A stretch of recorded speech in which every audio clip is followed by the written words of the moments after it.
Hi, and welcome to episode 20 of Let's Talk Bitcoin, a twice-weekly show exploring the ideas, people, and projects building the new digital economy and the future of money. 20 episodes. That number came up fast. Today is an experiment. One of the most common complaints we get is that our show is too long, and some listeners would rather have the ability to pick and choose what order they listen to the show in. It's also very intimidating for new users who might be interested in a particular segment, but not in the half hour of discussion that came before. Episode 20 will be released in a number of parts. You should find a total of 4 files. In 20.1, that's what you're listening to now, Stephanie and Andreas share their experiences with LocalBitcoins.com, an alternative to centralized exchanges that's not against the rules yet. In 20.2, the hosts have a long conversation about what the point of mining is and if the incentive might have become the end result, losing sight of Satoshi's vision. This is a must-listen-to segment and clocks in a little under a half hour. In 20.3, I sit down with Asher Tan and Ryan Zhou, better known as Zhao Tong, two of the founders behind CoinJar.io, a new Australian Bitcoin exchange. At the end of this segment, you can hear Andreas on Bloomberg West yesterday. In 20.4, Andreas tells us about the upcoming Bitcoin Improvement Project Proposal number 32, which proposes a new third type of wallet, a hierarchical, deterministic wallet.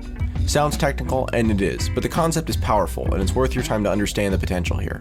We appreciate you hanging with us as we try these new things out. Please send all your feedback to adam@letstalkbitcoin.com. Enjoy the how and why of local bitcoins from the team at letstalkbitcoin.com.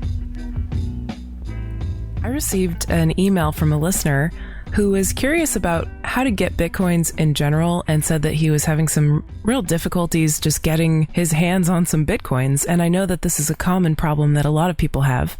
He was specifically asking me about the website LocalBitcoins.com, which we've talked about on the show before. Personally, I think with all the difficulties with exchanges and Bitcoin websites, you know, more options are popping up all the time to be able to get Bitcoins. And we've talked about a bunch of them like Coinbase and BitInstant and Bitstamp and BTC Quick and, you know, all these different websites where you can buy Bitcoins.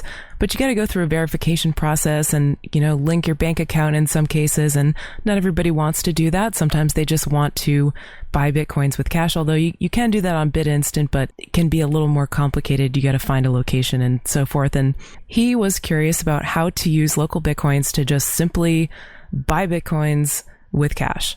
There is a website called LocalBitcoins.com where you can find people in your area who are buying or selling Bitcoins and hook up with them through this website. And then you can broker Bitcoin transactions in person. You can find people who are buying or people who are selling. You can be a seller on Local Bitcoins. You can buy Bitcoins online even. There are online sellers that are offering Bitcoins for various forms of online payment like OKPay or Dwolla or Perfect Money. LocalBitcoins.com itself is based in... It's in the free and democratic country of Finland. Finland, yes, thank you. Local Bitcoins itself is not based in the US. What it is right now is a way to hook up with other people who want to buy your Bitcoins or sell you some Bitcoins. What they have is like user profiles. It's kind of like eBay. There's a feedback system. They have an escrow method as well where it provides some protection for both parties so that they kind of hold the Bitcoins in escrow and then the seller can release them when they get the payment going through. There is a little bit of protection built into it. And then there is this feedback system also. You probably want to do business with people who have positive feedback and who have a bunch of instances of positive feedback if you're going to use localbitcoins.com. And of course, all the things that apply to, for instance, like online dating or anything where you would meet somebody that you don't know apply to this. You always want to meet up with a person in a public location that's crowded, you know, so in case anything goes sour or whatever, there are at least a lot of people around to witness what's going on. So a lot of people meet up in internet cafes or restaurants or places that are a lot of people in the daylight. You can put down hours when you're available and places that you want to meet. The sellers will put their terms in their advertisements on Local Bitcoins. You know, honestly, you can meet some really cool people this way. People who are interested in Bitcoins. Not everybody who's out there on the internet is a monster or shady or anything like that. A lot of people are just regular people and they're very nice and they'll sell you some Bitcoins and they'll help you out, maybe even getting started setting up a wallet. I mean, some people do sort of offer that support as well as being Bitcoin dealers, we'll call it, on Local Bitcoins. I think it's possible to have a really great experience with local Bitcoins. If you are a little bit savvy about those things, just deal with people who have positive feedback, make sure they're communicative with you, meet them in a public place in daylight. I think those are the pointers that I would want to give. Do you guys have anything you want to add to that? I don't believe that there's any sort of legally questionable in the U.S. I believe the FinCEN guidance that came down a couple of months ago specifically said that so long as you're not doing this as a business, but rather it's just person-to-person transactions, that's something that doesn't fall under their guidelines.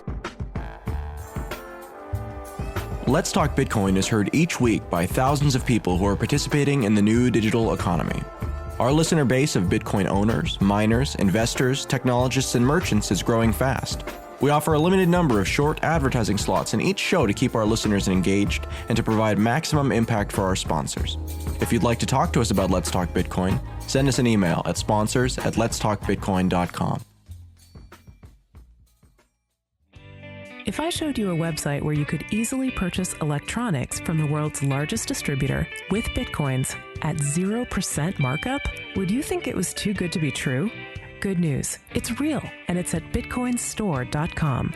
Choose from 500,000 items, save money over Amazon and Newegg, and convert your Bitcoins to real-world items. You can even buy with privacy. All they need is a shipping address. But don't take my word for it. See for yourself at bitcoinstore.com.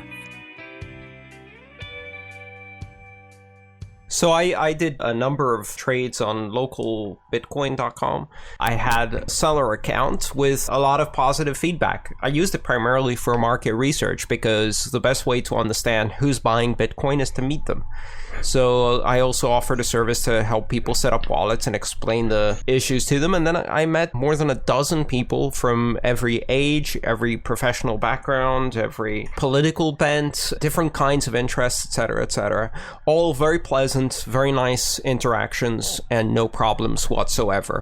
I would also emphasize what Stephanie said. Keep in mind that as a buyer, you're the one holding cash and going to this meeting with the other person knowing you're holding cash, so don't get mugged. I did have one occasion when a younger female buyer had a handle or a pseudonym that made it very obvious that she was a younger female buyer.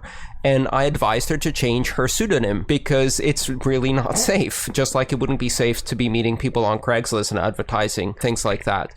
But other than that, if you take those basic precautions and meet in a public space, I think this is a brilliant way to get Bitcoin, to meet other Bitcoin people, and to establish relationships that survive regulators, basically. There's a variety of different fees that participants on local Bitcoins offer. What do you guys think? Andreas, when you were doing this, what sort of upcharge were you charging? And what do you think is reasonable?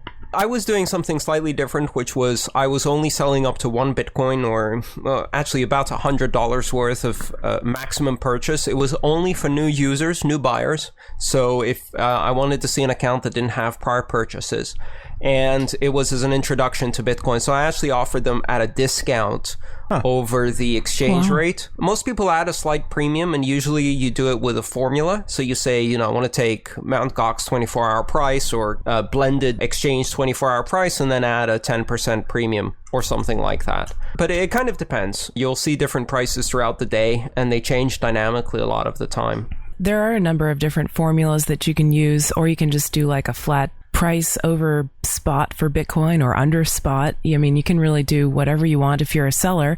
And if you're a buyer, you can find the best price that's the most convenient for you where you live, or, depending if you want to buy Bitcoins online, you could, send somebody money online if you're comfortable with that. So it's really a pretty varied marketplace. It's a lot like eBay, I think. I just want to mention that there is a great tutorial about using LocalBitcoins.com to grow Bitcoin adoption. And this is about how to become a seller on local Bitcoins and basically do exactly what you were doing, Andreas, with trying to help people get interested in Bitcoin and get started with it. And it's by a friend of the show who's been on the show, Justice Ranvier. And if you Google search using localbitcoins.com to help grow Bitcoin adoption, you'll see a post about that. There is actually one more thing that I wanted to mention about local Bitcoins. You can bypass local Bitcoins if you have basically a friend who you know and trust already who wants to sell Bitcoins or buy some Bitcoins from you. And, it's similar to local Bitcoins, but you wouldn't have to pay their fee, although it is very small. They do have a small fee for the sellers, I think. And, if you have a friend who's willing to do Bitcoin trades with you, I would prefer that option because it's somebody that you already know and trust, and you don't have to worry about any potential safety issues with that. But for those who don't have any friends who are into Bitcoin, who are local to them and want to sell or buy, local Bitcoins is a great option. Or just get your friends to get on the game and start buying Bitcoin from you. If your friends are not into Bitcoin, you're doing something wrong. Thanks to Dr. Stephanie Murphy, Andreas M. Antonopoulos, and the listener who emailed Stephanie for providing content for this show. Please send all listener mail to adam@letstalkbitcoin.com. Especially this time because we're trying something very new here. I'd like as much feedback as possible, so chime in. Thanks for listening.